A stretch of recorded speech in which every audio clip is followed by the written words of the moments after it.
Hi, everybody. I'm Billy Shore. I'm the founder and executive chair of Share Our Strength and our No Kid Hungry campaign. And we're here today with a very special guest, Senator Michael Bennet from Colorado, who has been a leader in the Senate across the country on issues of child poverty. And this has been so important to share our strength in our work with the No Kid Hungry campaign because we've realized that you can't really end childhood hunger unless you address child poverty. And Senator Bennet in particular has been the champion of the child tax credit, which many families across this country will start to benefit from as early as tomorrow. He's also been a superintendent of Denver public schools and understands the issues of child poverty as it relates to education. So tomorrow's a really important day, Senator Bennet, and today was important as well because I know you've just come from a caucus with Senate Democrats and the president. But just tell us a little bit about why child poverty has been such a passion of yours, and then we'll get into the child tax credit specifically. I would say, well, first of all, Billy, thank you for everything you and Share Our Strength have done over so many years. Your leadership has just been incredible in this area. What got me involved in it was the kids and families I used to work for in the Denver public schools, most of whom are kids living in poverty. And, you know, people were very often working 2 and 3 jobs, no matter what they did, they just couldn't get their kids out of poverty. And that's what led me to the child tax credit, which is, I think, an elegant solution. And as a result of what Joe Biden has done this year, is going to cut childhood poverty in our country almost in half this year. Which is absolutely remarkable. You know, in all the years I've been doing this work, and some people have said this goes back to Franklin Roosevelt, there hasn't been a program that would impact kids so powerfully. Say a little bit about how the child tax credit is going to work. We've always had a child tax credit, but the kids who most have not been able to receive it because their parents haven't had income to pay taxes on it. Exactly. There are 3 important changes that we made to the child tax credit in a bill called the American Family Plan that now has been adopted by Joe Biden in the American Rescue Plan. The first is we went from $2,000 to $3,000 per kid, unless the kid's under the age of 6. In which case it went to $3,600. So we increased the amount of the child tax credit.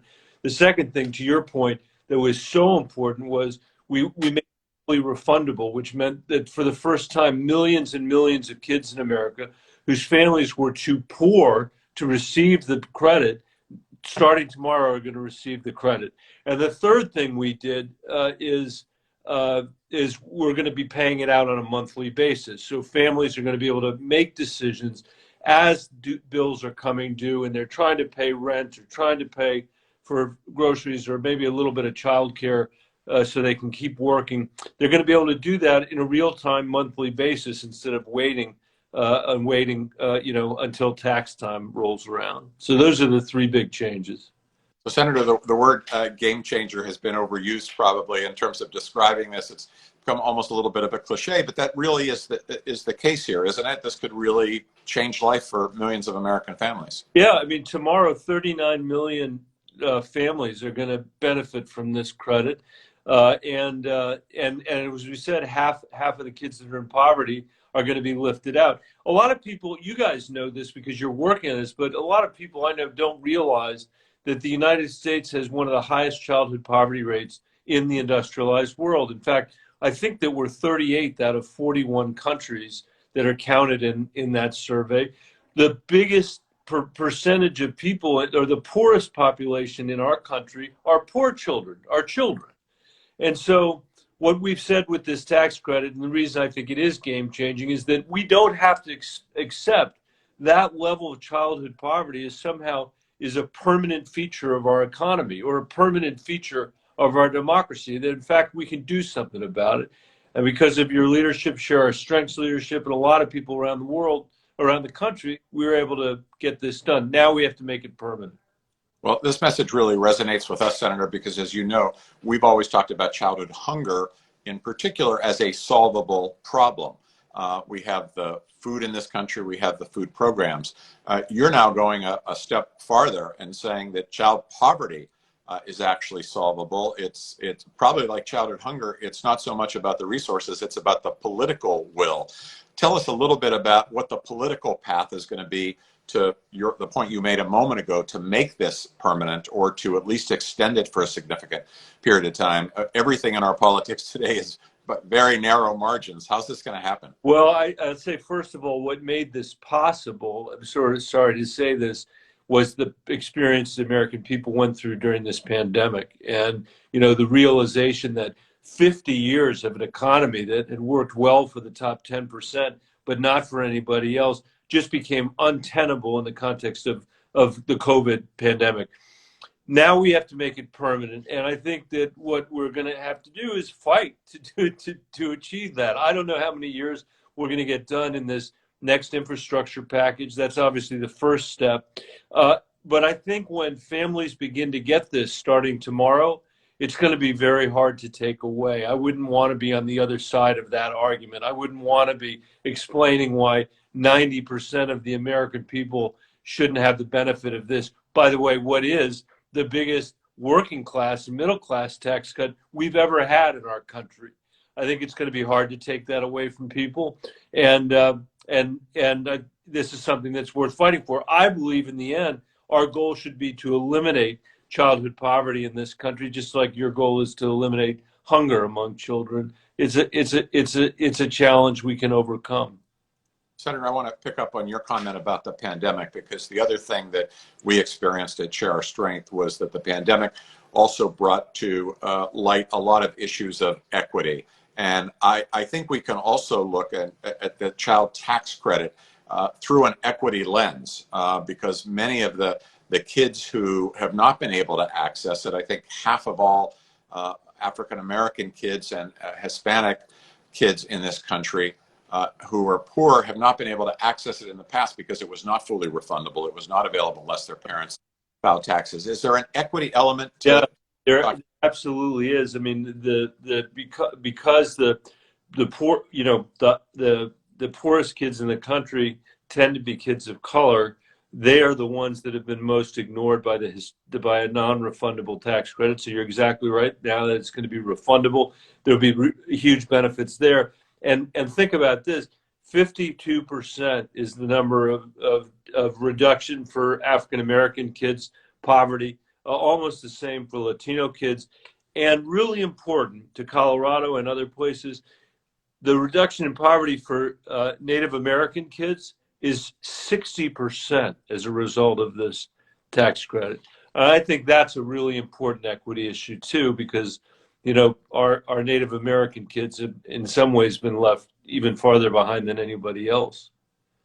One of the things that we're wrestling with right now with a coalition of organizations that are passionate about the importance of making the child tax credit work is how to reach those who are hardest to reach.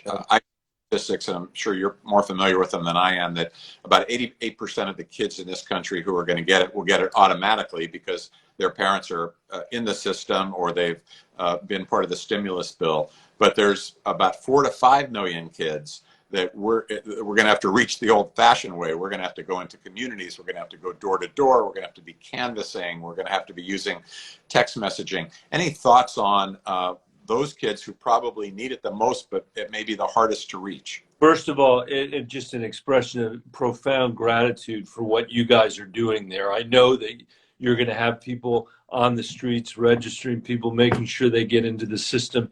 That's not going to happen by accident, so that's a huge part of it.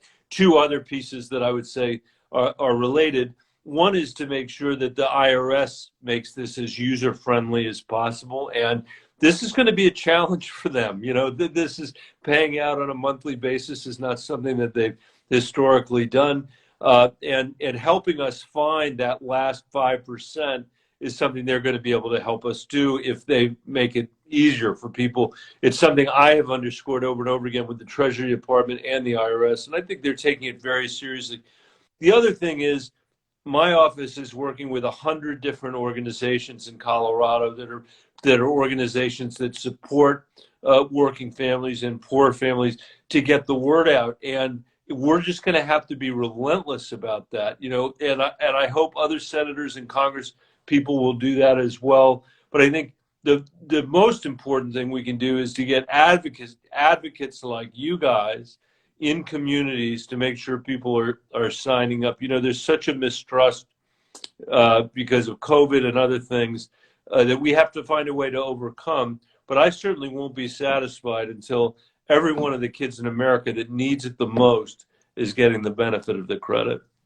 Well, Senator, organizations like ours and other advocates are often leaning on you. I hope you'll lean on us and continue to challenge us, because that's something we can do. We intend to have boots on the ground. We intend to have a field operation.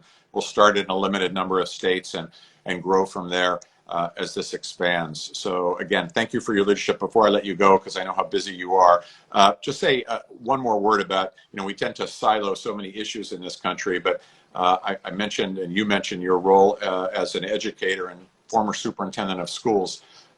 Any sense of what the impact could be on the ability of kids to learn if their families have these resources that they need? Can this actually for education quality as well? Yeah, I hate to say this today, Billy, but I will. I mean, if you look at our lack of quality of preschool and accessible preschool, by the way, we're trying to address that right now with Joe Biden's leadership.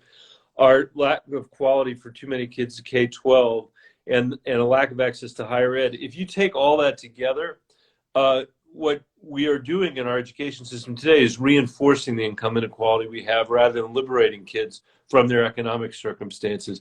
And poverty is a huge, huge driver of that. And if we can get the thing I left, the superintendency believing was that education and economic mobility are not different things. They're the same things. And in order to drive better educational results, we have to drive better economic mobility in this country. And this child tax credit is just one. It's a big step, but it's one step forward to creating an economy that, once again, when it grows for everybody, not just the people at the very top. That will have a profound effect on educational outcomes for kids.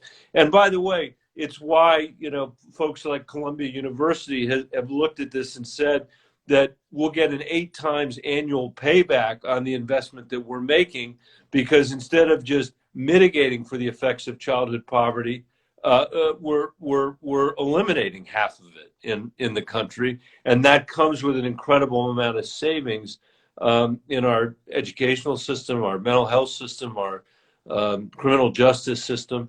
So I just think we're at an amazing. I've never been more optimistic in the 11 years that I've been in the Senate about where we are right now. You mentioned it, and I'll let you go, Billy, but I just was in a meeting with the president and the Democratic caucus, and we're going to rally behind this package, and I think we're going to get some really exciting things done for the American people. Oh, that's great to hear. Senator, thank you so much for spending time with us. As you know, from the time that we've spent together, there's nobody in public life I admire more than you and what you're doing for the kids in this country. Well, There's right back. Good. Thank you for everything. Share Your Strength is doing, and put me in your service. I am in your debt. Whatever you guys need from me, I'll be there. We will, and we're getting lots of comments here, people asking how they can help, and they can go to Senator Michael Bennett's office, or they can go to nokidhungry.org and continue to look for us on our channels on Twitter, Facebook, Instagram. Senator, thank you so much for taking the time. See everybody. Bye.